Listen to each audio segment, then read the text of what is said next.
एक विधवा माँ थी। उसके 2 बेटे थे। एक बेटा नीचे वाले माले पर रहता था और दूसरा बेटा ऊपर वाले माले पर रहता था। वो विधवा माँ 15 दिन एक बेटे के यहाँ खाना खाती थी और 15 दिन दूसरे बेटे के यहाँ खाती थी। पर ये उस विधवा माँ का दुर्भाग्य था कि साल में जो महीने 31 दिन के होते थे, उस एक दिन उस विधवा माँ को उपवास रखना पड़ता था। वो बूढ़ी माँ अक्सर पूजा पाठ किया करती थी।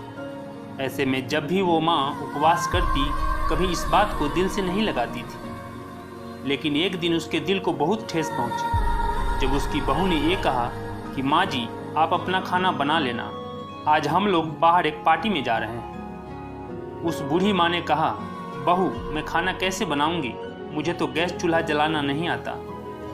तभी पीछे से उसके बेटे ने कहा, माँ, आज पास वाले मंदिर में भंडारा है, तुम वहीं चले जाना और खा लेना, तुम्हें खाना बनाने की जरूरत ही नहीं पड़ेगी। वो विधवा माँ हाँ में सर हिलाती है और चुपचाप चप्पल पहनकर उस मंदिर की तरफ चल पड़ती है। ये सारी बातें 10 साल का छोटा रोहित सुन रहा था। जब वे तीनों अपनी गाड़ी में बैठकर पार्टी के लिए रास्ते में जा रहे थे, तभी अचानक रोहित अपने पापा से बोलता है, पापा, बड़े होकर जब मैं एक बड़ा आदमी बन जाऊंगा, तब मैं भी अपना घर किसी मंदिर के पास ही बनाऊंगा। माँ ने उत्सुकतावश पूछा, क्यों बेटा? फिर रोहित ने जो जवाब दिया, ये सुनकर उस बहू और बेटे का सर शर्म से झुक गया। माँ ने उसके पैरों की जमीन खिसक गई। रोहित बोला कि माँ, जब मेरी शादी हो जाएगी, जब हमें भी ऐसे ही किसी पार्टी में जाना होगा, तब आप दोनों भी मंदिर में भंडारा खाने जाओगी ना? और मैं नहीं चाहता कि आपको दूर के किसी मंदिर में जाना पड़े। दोस्तों, जो माँ अपनी औलाद को 9 महीने तक अपने गर्भ में ढोती है, असहनीय कष्ट और पीड़ा सहकर उसे जन्म देती है, अपने उस कलेजे के टुकड़े का लालन पालन करने में न जाने कितने रातों को जाग जाग के बिताती है, कितने दुख और दर्द को झेल कर वो अपने लाडले को पाल पोस कर बड़ा करती है। पर जब वह बेटा जवान हो जाता है, तब वही माँ उसे बोझ क्यों लगने लगती है?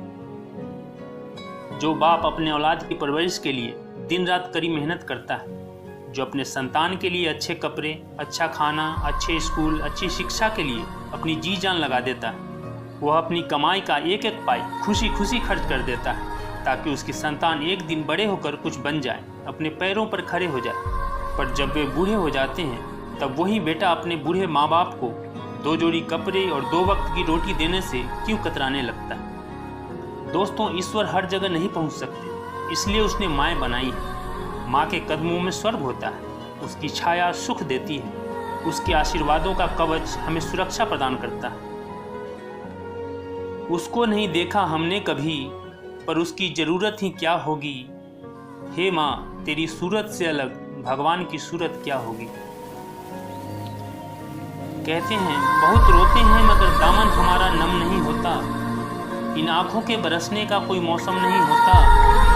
मैं अपने दुश्मनों के बीच भी महफूज रहता हूँ, मेरी माँ की दुआओं का खजाना कभी कम नहीं होता।